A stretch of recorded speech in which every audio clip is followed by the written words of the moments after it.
आमे रक्षाबंधन काहे पालन कर केभ्रू आमे रक्षाबंधन के पालन करू। रक्षाबंधन पालन करबार संपर्क आमर प्राचीन भारतीय माइथोलॉजी साहे अछि। आमर प्राचीन माइथोलॉजी काना कहसी थरे काना हितला राजा बलि बहुत तपस्या कले और तपस्या द्वारा से पाताल लोक र राजा हेले और भगवान विष्णु को हरई दिले। अब भगवान विष्णु को हराला परे से तांकू पाताल लोक र द्वारपाल करी रखी दिले।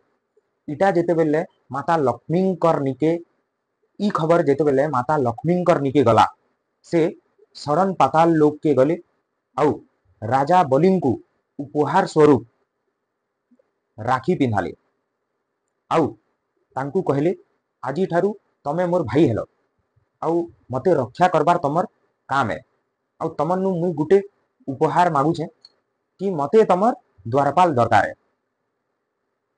इटा जेते बेले राजा बलि सुनले से किछि नि भाबी करी माता लक्ष्मी को हाँ कही देली। से ही दिन ठारू आमे रक्षाबंधन मनाऊछु आउ रक्षाबंधन रे प्रत्येक भाई तार भौणी के रक्षा करबार प्रतिज्ञा नेसी। इटा होचे गुटे प्रेम भाव रो उत्सव है। एट लास्ट मुई कहमी हैप्पी रक्षाबंधन टू ऑल।